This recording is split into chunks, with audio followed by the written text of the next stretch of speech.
नमस्कार बच्चों, मैं डॉक्टर रश्मि गोगर राजस्थान सरकार और वेदांता के CSR इनिशिएटिव की कक्षा में आपका स्वागत करती हूँ। इसके टेक्निकल पार्टनर हैं मिशन ज्ञान।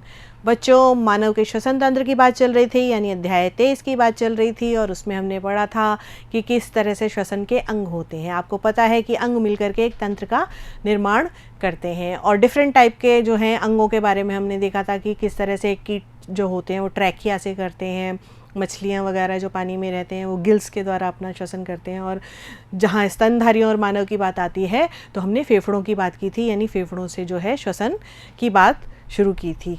और फेफड़े जो हैं उनके अंदर जो है आपकी श्वास नली जो है वो आगे जाकर के दो पार्ट में बढ़ जाती है, श्वसनिका, फिर वो श्वसनिकाओं में बदल जाती है और फिर श्वसनिकाओं के जो सिरे होते हैं वहाँ पर वायु कूपिकाएँ होती हैं। और आज हम इसी बारे में बात करेंगे कि मानव का जो श्वसन तंत्र है, यानी नाक से हम सांस लेते हैं और किस तरह से वो सांस अंदर तक जाती है, इसके बारे में बात करेंगे। लेकिन जी हाँ, उससे पहले हमने जो पिछली बार 2 प्रश्न दिए थे आपको, उसके बारे में भी चर्चा कर लें।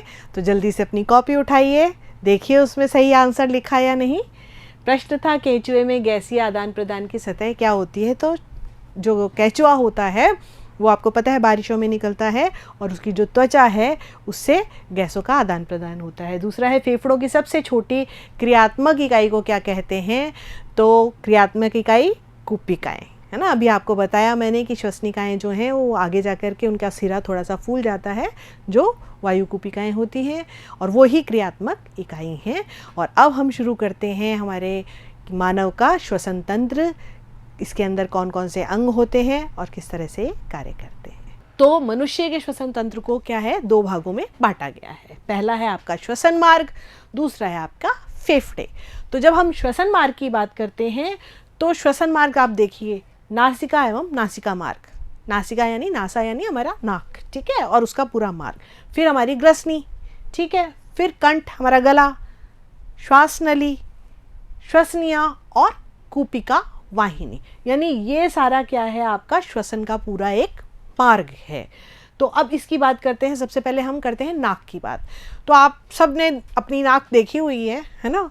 नाक में 2 छेद होते हैं जिन्हें नासा छिद्र कहते हैं, ठीक है। नाक के बीच में क्या होता है, पट होता है ना, उसको क्या कहा जाता है, नासा पट कहा जाता है। तो प्रत्येक नासा गुहा के अग्रभाग में नासा कोष्ठ होते हैं।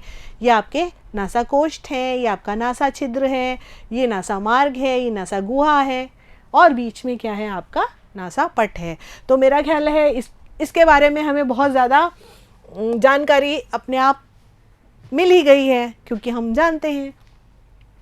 फिर अब ये क्या होता है, ये जो गुहा होती है, ये जो नासा गुहा है, ये क्या करती है, मुख गुहा से अलग होती है, तालु द्वारा, जो हमारी तालु होती है उससे, और श्लेष्मा झिल्ली द्वारा जो है पूरी तरह से इसमें आस्तारित होती है, जो कि पक्ष्माभिकाएं, उपकला और श्लेष्मा कोशिका युक्त होती हैं। इसलिए आपको मालूम है हमारी नाक के अंदर क्या होती है, श्लेष्मा की परत होती है, श्लेष्मा ग्रंथियाँ होती हैं ना। नासा गुहाओं में अग्रभाग में श्लेष्मा झिल्ली में तंत्रिका तंतुओं के अनेक स्वतंत्र सिरे जो हैं वो होते हैं, जो क्या बताते हैं, हमें गंध के बारे में जानकारी देते हैं। अब नासा गुहा जो है इसके कार्य क्या होते हैं। तो देखिए ये जो है टेढ़ी मेढ़ी हड्डियां हैं, दिख रही हैं आपको। ये पूरा क्या करती हैं, एक क्षेत्रफल को बढ़ा देती हैं। ये देखिए यहाँ पर ये हड्डियां हैं, ये पूरा इसने क्षेत्रफल को बढ़ा दिया है ना अंदर की साइड। अब चक्करदार ये मार्ग है, ये देखिए चक्करदार मार्ग से गुजरते समय वायु जो है, अब सांस लेते हैं, सांस में हवा अंदर जाती है तो वायु का ताप हमारे शरीर के ताप के बराबर हो जाता है। और इसमें से क्या होता है, श्लेष्मा निकलता रहता है लगातार, तो उससे वो सतह जो है वो कैसी रहती है, नम रहती है। और साथ ही जो वायु के साथ आए हुए वायरस हैं या और कोई धूल मिट्टी के कण हैं, उनको ये अंदर जाने से रोक लेती है। अब बात करते हैं ग्रसनी की। तो ग्रसनी जो है आपको मालूम है, जब हमने पाचन तंत्र की बात की थी तो हमने ग्रसनी के बारे में पढ़ा था कि ग्रसनी ग्रसिका के साथ जुड़ी हुई होती है। और ग्रसनी में क्या है, ग्लॉटिस एपिग्लॉटिस। एपिग्लॉटिस क्या करता है, एक जब हम खाना खाते हैं तो उस कंडीशन में ये द्वार को बंद कर देता है, जो श्वास नली वाला है, जिससे कि खाना जो है वो श्वास नली के अंदर ना चला जाए, है ना। और ग्रसनी के अधर क्षेत्र में उपस्थित ग्लॉटिस के माध्यम से फेरिंग लैरिंग्स में कहाँ खुलती है, कंठ के अंदर, लैरिंग्स का कंठ के अंदर खुलती है। भोजन को निगलते समय ग्लॉटिस एपिग्लॉटिस द्वारा क्या किया जाता है, ढक दिया जाता है। ये एपिग्लॉटिस है, ये आपका कंठ है, ये आपकी ग्रसनी है पूरी, है ना, ये आपकी नासा गुहा है। यहाँ तक आपको बात समझ आ गई होगी। अब बात करते हैं कंठ की। कंठ में क्या होता है, आपको पता है कि इसे स्वर यंत्र कहते हैं। कंठ में हमारे स्वर यंत्र होते हैं, तभी हम आवाज़ निकाल सकते हैं, है ना, हमारी आवाज़ तभी आती है। और इसमें 4 उपास्थियाँ होती हैं। कौन कौन सी होती है, एक तो होती है आपकी थायराइड, ठीक है, एक होती है क्रिकॉइड, और 2 होती हैं एरोटिनॉइड्स, ठीक है। ये देखिए थायराइड ये है, ये पूरी की पूरी क्या है आपकी थायराइड, ये आपने पढ़ी भी होगी कि H आकार की होती है ये, ठीक है। और क्रिकॉइड ये रही आपकी, ये जो पूरी होती है ये क्या होती है, क्रिकॉइड होती है। और यहाँ पर ये जो एरोटिनॉइड्स होती हैं, और ये एरोटिनॉइड संख्या में 2 होती हैं। इसमें स्वर रज्जु भी होते हैं, जो कि स्वर जिससे हम निकाल सकते हैं, है ना, ध्वनि उत्पन्न करते हैं। कंठ की गुहा को कंठकोश कहते हैं। और कंठ के छिद्र की घाटी, मतलब आपको मालूम है ग्लॉटिस होता है इसमें, और घाटी को ढकने के लिए यानी एपिग्लॉटिस क्या करता है, उसको बंद करने का काम करता है। तो ये हमारा कंठ हो गया। अब हम बात करेंगे श्वास नली की। तो श्वास नली जो है ये आपने देखी है, ये श्वास नली है आपकी, और इसके अंदर ये सी आकार के, है ना, कैसे होते हैं, सी आकृति के छल्ले लगे हुए होते हैं, जो कि यहाँ आधे होते हैं, पूरे नहीं होते हैं छल्ले, पूरे छल्ले के जैसे नहीं हो करके आधे होते हैं, ऐसे इस तरह से सी आकार के ये बने हुए होते हैं, इस तरह से होते हैं ये, है ना, इस तरह से बने हुए होते हैं, सी आकार के छल्ले होते हैं। और ये कंठ से प्रारंभ होती हुई कहाँ तक जाती है, गर्दन से होती हुई डायाफ्राम तक नीचे तक जाती है। यहाँ पर ये 2 भागों में बट गई, जिसको क्या बोलते हैं, श्वसनी कहा जाता है ना। और फिर ये श्वसनी क्या करती है, आगे जाकर श्वसनिकाओं में बदल जाती है, और उन श्वसनिकाओं के सिरों पर वायुकोश होते हैं। ये सी आकृति के जो छल्ले होते हैं, आप जानते हैं ये क्या करते हैं, ये क्यों होते हैं, ये श्वास नली को, जी हाँ, श्वास नली को बंद नहीं होने देते, दबने नहीं देते, ये श्वास नली को पिचकने से रोकते हैं, जिससे कि वायु स्वतंत्रता पूर्वक अंदर बाहर हो सके, है ना, आ जा सके, ठीक है। और इसके अलावा श्वास नली के अंदर भी श्लेष्मा गला की जो परतें होती हैं, जो श्लेष्मा को स्रावित करती हैं, जिससे कि वो उसकी भीतरी सतह कैसी रहती है, नम रहती है। अब बात आती है हमारे फेफड़ों की, है ना।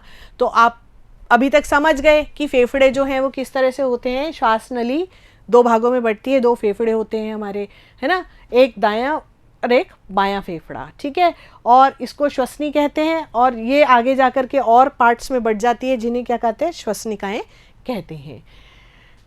अब फेफड़े की बात करते हैं हम। फेफड़े में क्या होता है, फेफड़े के अंदर ये पूरा का पूरा पार्ट आप देखिए, फेफड़े के आंतरिक रचना को यहाँ पर दर्शाया गया है। आपको पता है फेफड़ा जो है कोमल होता है, स्पंजी होता है ना, और उसके अंदर वायु कुपिकाएं भरी हुई होती हैं। तो उस वायु कुपिकाओं के साथ और क्या इसके अंदर चीज़ होती है, और इसके साथ होता है सीलोमिक एपिथेलियम का एक आवरण होता है, जिसे क्या कहा जाता है, प्लूरा कहा जाता है, ठीक है। ये जो प्लूरा है, ये प्लूरा होता है ना, ये प्लूरा जो है, अब ये इसकी जो बाहर की झिल्ली होती है वो कहलाती है पेराइटल, ठीक है, पेराइटल, ये बाहर की झिल्ली प्लूरा की क्या कहलाती है, पेराइटल कहलाती है। और ये अंदर वाली ये प्लूरल झिल्ली कहलाती है, और इसके अंदर क्या होता है, प्लूरल गुहा होती है, ठीक है। ये इस तरह से ये पूरा का पूरा ये बना हुआ होता है। अब इसमें वायु जो है वो अंदर वाले में जो विसरल होता है, इसमें 2 पार्ट होते हैं ना, तो अंदर वाला जो पार्ट होता है वो विसरल, बाहर वाला पेराइटल है, अंदर वाला विसरल होता है। और इसके बाद क्या होता है कि जो आपका दायां फेफड़ा है वो 3 पार्ट में बटा हुआ होता है, अग्रपिंड, मध्यपिंड और पश्चपिंड। लेकिन जो बायां फेफड़ा है इसमें केवल 2 ही पार्ट होते हैं, है ना, अग्रपिंड और पश्चपिंड। ये बात आप बहुत अच्छे से ध्यान रखिएगा कि जो आपका दायां फेफड़ा है उसके 3 पार्ट होते हैं, अग्रपिंड, मध्यपिंड और पश्चपिंड। और जो आपका बायां फेफड़ा है उसके 2 ही पार्ट होते हैं, ठीक है। दायां फेफड़ा जो है 3 पिंडों में, और बायां फेफड़ा 2 पिंडों का बना हुआ होता है, ठीक है। और इनके नाम आपको दिख रहे हैं यहाँ पर इस चित्र के अंदर। फिर इसी प्रकार बाएं फेफड़े के 2 पिंड होते हैं, आप अब फेफड़ों में जो श्वसनी का प्रवेश करने के बाद ये क्या करती है, ये देखिए श्वसनी ये प्रवेश कर गई। अब इसके बाद ये क्या हो रही है, छोटी छोटी और शाखाओं में, जिसको क्या कहा गया है, श्वसनिका कहा गया है, उसमें ये बदल जाती है। ठीक है, और इसके बाद प्रत्येक श्वसनिका से श्वसन, ये देखिए प्रत्येक जो श्वसनिका है ये इससे क्या होता है, आगे जाकर के ये फूली हुई होती है, जो कि क्या बनाती है, वायु कूपिकाएं बनाती है ना। थैलीरुमा संरचना होती है जिसे क्या कहते हैं, वायु कूपिकाएं कहते हैं, जहाँ पर कि वायु का आदान प्रदान होता है। तो आप समझ गए कि किस तरह से हमारा जो है गले से लेकर के ग्रसनी है ना, गला है, ग्रसनी है, नासाद्वार है, ये सारे के सारे क्या हैं, हमारे जो हमारे शरीर के अंदर किस तरह से हवा जाती है उसके बारे में बताते हैं। कि पहले नाक के छिद्रों से होती हुई नाक गुहा में जाती है, गुहा से फिर कहाँ जाती है, हमारी ग्रसनी में जाती है, ग्रसनी से कंठ में जाती है, कंठ से श्वास नली में जाती है, श्वास नली जो है 2 भागों में बटी हुई होती है, वो 2 भाग जो है फेफड़ों से जुड़े होते हैं। दायां फेफड़ा 3 पार्ट का बना हुआ होता है, बायां फेफड़ा 2 पार्ट में डिवाइडेड होता है। और इसके अंदर वो जो श्वसनी जाती है, वो श्वसनी आगे जाकर श्वसनिकाओं में बदल जाती है, बहुत सारी शाखाओं में परिवर्तित होती है जिसमें श्वसनिकाएं कहते हैं। और उन श्वसनिकाओं के जो सिरे हैं वो फूले हुए होते हैं जिनको वायु कूपिकाएं कहते हैं, और इन्हीं वायु कूपिकाओं में गैसों का आदान प्रदान होता है। तो मेरा ख्याल है आप समझ गए होंगे कि किस तरह से हमारे फेफड़े की संरचना होती है।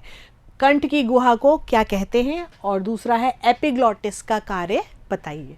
कंठ की गुहा को क्या कहते हैं, और दूसरा है एपिग्लॉटिस का कार्य बताइए। तो ये 2 प्रश्न आप जल्दी से अपने कॉपी पेन उठा करके और इनके आंसर लिखिए। फिर हम मिलेंगे अगले वीडियो में, तब तक के लिए नमस्कार, थैंक यू।